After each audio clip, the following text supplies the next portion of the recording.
ନମସ୍କାର ହୋମିଓପାଥ ବନ୍ଧୁଗଣ। ବ୍ରଣ ଏକ ସାଧାରଣ ରୋଗ ଯାହା ପ୍ରାୟ ସମସ୍ତେ ଅଳ୍ପ ବହୁତ ଭୋଗିଥାନ୍ତି। ଏହା ଅନେକଙ୍କ କ୍ଷେତ୍ରରେ ସାମାନ୍ୟ ହୋଇଥିଲେ ବି କେତେକଙ୍କ କ୍ଷେତ୍ରରେ ବହୁ ଗୁରୁତର ହେବାର ଦେଖାଯାଏ। ଆଜି ଆମେ ଏହାର ହୋମିଓପାଥି ଚିକିତ୍ସା ସମ୍ପର୍କରେ ଆଲୋଚନା କରିବା। ତେବେ ସର୍ବସାଧାରଣଙ୍କ ବୋଧଗମ୍ୟ ନିମନ୍ତେ ଏହାର କାରଣ, ପ୍ରକାରଭେଦ, ଲକ୍ଷଣ ଓ ଚିକିତ୍ସା ବିଷୟରେ ସମ୍ୟକ ସରଳ ଆଲୋଚନା ଉପସ୍ଥାପନା କରିବା ଉଚିତ ମନେ ହେଉଛି। ଇଂରାଜୀ ଡିକ୍ସନାରୀ ଅନୁସାରେ acne is a chronic condition where hair follicles get clogged by oil and dead skin cells, leading to various blemishes like whiteheads, blackheads, and pimples, which are inflamed red bumps or pus-filled spots. ବ୍ରଣକୁ ସାଧାରଣତଃ ଇଂରାଜୀରେ acne ବା pimples ବୋଲି କୁହାଯାଏ। Acne ଓ pimples ସମାର୍ଥବୋଧକ ଶବ୍ଦ ମନେ ହେଉଥିଲେ ବି ସେମାନଙ୍କ ମଧ୍ୟରେ ପ୍ରଭେଦ ରହିଛି। ସରଳ ଭାବରେ ବୁଝିବାକୁ ଗଲେ, ମନେ କରନ୍ତୁ ଆପଣଙ୍କର କୌଣସି ରୋଗ ହେଲା, ସେହି ରୋଗ କାରଣରୁ ଆପଣଙ୍କୁ ଜ୍ୱର ହେଲା। ଏଠାରେ ରୋଗ ହେଲା ଗୋଟିଏ, ମାତ୍ର ତା'ର ଲକ୍ଷଣ ସ୍ୱରୂପ ଦେଖାଗଲା ଜ୍ୱର।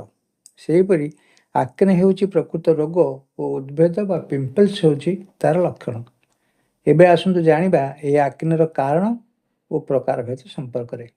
ଏହି ଆଲୋଚନା ସହିତ ଭିଡ଼ିଓ ପର୍ଦ୍ଦାରେ ଥିବା ଚିତ୍ରଟିକୁ ଆପଣ ଲକ୍ଷ୍ୟ କରନ୍ତୁ।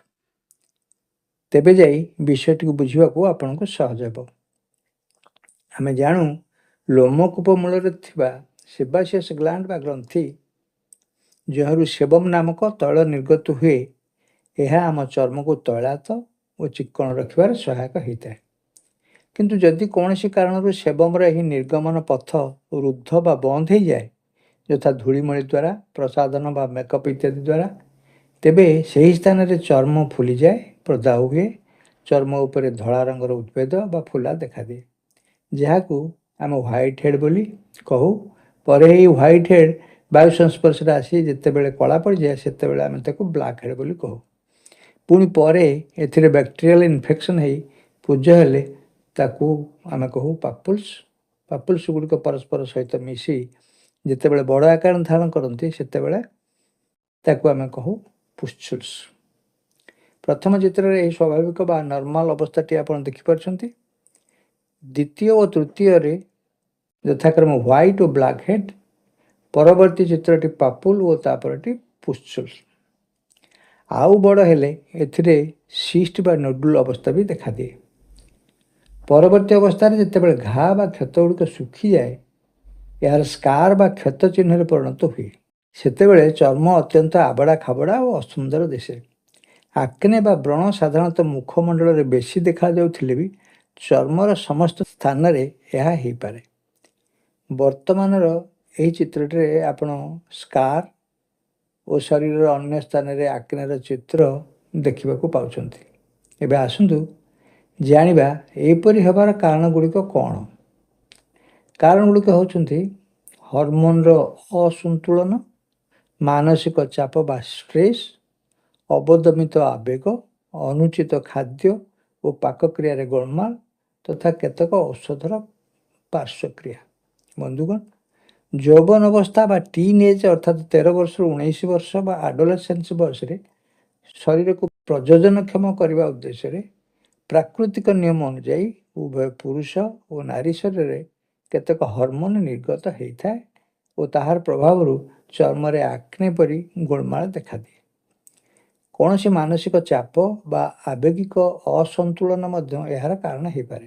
ମନେ କରନ୍ତୁ, ଆଶା ଆକାଂକ୍ଷା ପୂରଣରେ ନୈରାଶ୍ୟ, ଦୁଃଖ, ପ୍ରତାରଣା ଇତ୍ୟାଦି ପରି ଆବେଗିକ କାରଣ ଏଥିପାଇଁ ଦାୟୀ ହୋଇପାରନ୍ତି। ପୁନଶ୍ଚ ଅସନ୍ତୁଳିତ ଖାଦ୍ୟପେୟ ଯଥା ତେଲ, ମସଲା, ଚର୍ବିଯୁକ୍ତ ଖାଦ୍ୟ ଓ ଫାଷ୍ଟଫୁଡ଼୍ ଇତ୍ୟାଦି ଏଥିରେ ସହଯୋଗୀ ହୋଇଥାନ୍ତି। ଅନ୍ୟ ଏକ ଗୁରୁତ୍ୱପୂର୍ଣ୍ଣ ଦିଗ ହେଉଛି ସୌନ୍ଦର୍ଯ୍ୟ ଲୋଭରେ ଯୁବକ ଯୁବତୀମାନଙ୍କର କ୍ଷତିକାରକ ପ୍ରସାଧନ ସାମଗ୍ରୀର ବହୁଳ ବ୍ୟବହାର ଓ ମେକଅପ୍ ଦ୍ୱାରା ହେୟାର ଫଲିକଲ୍ସର ମୁହଁ ବନ୍ଦ ହୋଇଯାଏ। ସୌନ୍ଦର୍ଯ୍ୟବର୍ଦ୍ଧକ ପ୍ରସାଧନ ବସ୍ତୁର ଆକର୍ଷଣୀୟ ବିଜ୍ଞାପନରେ ଆକୃଷ୍ଟ ହୋଇ ଯୁବବର୍ଗ ନିର୍ବିଚାରରେ ବିନା ଡାକ୍ତରୀ ପରାମର୍ଶରେ ଏଗୁଡ଼ିକ ପ୍ରତି ଆସକ୍ତ ହୁଅନ୍ତି ଓ ଅନେକ ସମୟରେ ଏହାର କୁଫଳ ଭୋଗ କରନ୍ତି। ହଁ ବନ୍ଧୁଗଣ, ଯଦିଓ ଯୌବନ କାଳରେ ଅଧିକାଂଶଙ୍କ ପକ୍ଷରେ ଏହା ଏକ ସ୍ୱାଭାବିକ ପ୍ରକ୍ରିୟା, ତେବେ ବି ମୁହଁଟିକୁ ସୁନ୍ଦର ଦେଖାଯିବା ପାଇଁ କିଏ ନ ଚାହିଁବ? ବିଶେଷ କରି ଯୁବତୀମାନେ। ସେମାନେ ଅନେକ ଏଥିପାଇଁ ବାହାରେ ମୁହଁ ଦେଖାଇବାକୁ ଲାଜ କରନ୍ତି ଓ ଭୁଲ ପ୍ରସାଧନ ସାମଗ୍ରୀର ସରବ୍ୟ ହେଇଥାନ୍ତି। ଏବେ ଆସନ୍ତୁ ଆମେ ଏହାର ହୋମିଓପାଥି ଚିକିତ୍ସା ବ୍ୟବସ୍ଥାର ଆଲୋଚନାକୁ ଯିବା। ଏକଥା ଜଣାଶୁଣା ଯେ ହୋମିଓପାଥି ରୋଗର ଚିକିତ୍ସା ନ କରି ରୋଗୀର ଚିକିତ୍ସା କରିଥାଏ।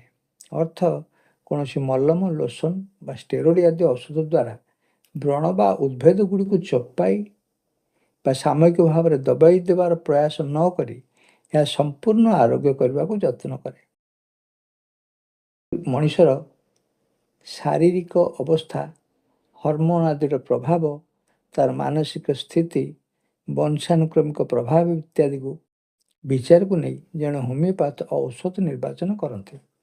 ରୋଗମାନଙ୍କର ପ୍ରଚ୍ଛଦ ପଟରେ ଯେ ସ୍ୱରା, ସାଇକୋସିସ୍ ଓ ସିଫିଲିସ୍, ମିଆଜମ ଇତ୍ୟାଦିଙ୍କର ପ୍ରଚ୍ଛନ୍ନ ହାତ ଥାଏ, ଏକଥା ମଧ୍ୟ ମନେ ରଖିବାକୁ ହୁଏ। ଔଷଧମାନଙ୍କର ଲକ୍ଷଣ ସାଦୃଶ୍ୟ ସହିତ ମିଆଜମ ଗୁଡ଼ିକୁ ଦୃଷ୍ଟିରେ ରଖି ନିର୍ବାଚିତ ଔଷଧ ରୋଗୀକୁ ସମ୍ପୂର୍ଣ୍ଣ ଆରୋଗ୍ୟ କରିଥାଏ। ଏଣୁ ଜଣେ ଦକ୍ଷ ହୋମିଓପାଥଙ୍କ ଦ୍ୱାରା ଏପରି ରୋଗର ଚିକିତ୍ସା କରିବା ବିଧେୟ। ତେବେ ଏଠାରେ ବ୍ରଣର କେତେକ ସାଧାରଣ ଔଷଧ ବିଷୟରେ ଆମେ ଉଲ୍ଲେଖ କରିବା। ବେଲାଡୋନା, ବେଲିସ୍ପାର, କାଲକେରିଆ ଫ୍ଲୋର, ହିପରସଲ୍ଫ, ପଲସେଟିଲା, ସାଇଲିସିଆ, ସଲଫର, ସୋରିନମ ପରି ଅନେକ ଔଷଧ ଏଥିପାଇଁ ଉପଯୋଗୀ ହୋଇଥାନ୍ତି। ବ୍ୟଥାରେ ବେଲାଡୋନା, ହିପର, ବେଲିସ୍ପାର, ଅଏଲ ସ୍କିନ୍ରେ ନେଟ୍ରାମ୍ୟୁଲ, ଶୁଖିଲା ଚର୍ମ, ଲାଲ ଆକ୍ନେରେ କାଲିବ୍ରୋମ, ପୁଜ ଓ ବ୍ୟଥାରେ ସାଇଲିସିଆ ତଥା କାଲକେରିଆ ଫ୍ଲୋର କଠିନ ସ୍କାର ଭଲ କରେ। ଚର୍ମରେ ବାହ୍ୟ ପ୍ରୟୋଗ ପାଇଁ ବର୍ବେରିସ୍ ଆକ୍ୱାଫୋଲିୟମ, ଇଚନେସିଆ ଓ କ୍ୟାଲେଣ୍ଡୁଲା ମଦର ଟିଞ୍ଚର ପ୍ରଭୃତି ଉପଯୋଗୀ ହୋଇଥାନ୍ତି। ଅଧିକ ପାଣି ପିଇବା, ତେଲ ମସଲା ଓ ଫାଷ୍ଟଫୁଡ୍ ଇତ୍ୟାଦି ନିୟନ୍ତ୍ରଣ କରିବା, ଚର୍ମକୁ ପରିଷ୍କାର ପରିଚ୍ଛନ୍ନ ରଖିବା ସହ କ୍ଷତିକାରକ ପ୍ରସାଧନ ଦ୍ରବ୍ୟ ବର୍ଜନ କରିବା ସଙ୍ଗେ ସଙ୍ଗେ ଉପଯୁକ୍ତ ହୋମିଓ ଔଷଧ ସେବନ ଦ୍ୱାରା ସହଜରେ ବ୍ୟାଧିମୁକ୍ତ ହେବା ସମ୍ଭବ। ଏଣୁ ଏପରି କ୍ଷେତ୍ରରେ ବିଚଳିତ ନ ହୋଇ ହୋମିଓପାଥି ଡାକ୍ତରଙ୍କ ପରାମର୍ଶ କରିବା ଉଚିତ। ବନ୍ଧୁଗଣ, ଆଜିର ଆଲୋଚନା ଏଇଠି ସରୁଛି। ପୁଣି ପରବର୍ତ୍ତୀ ଆଲୋଚନାରେ ଅନ୍ୟ କିଛି ପ୍ରସଙ୍ଗ ରହୁଛି।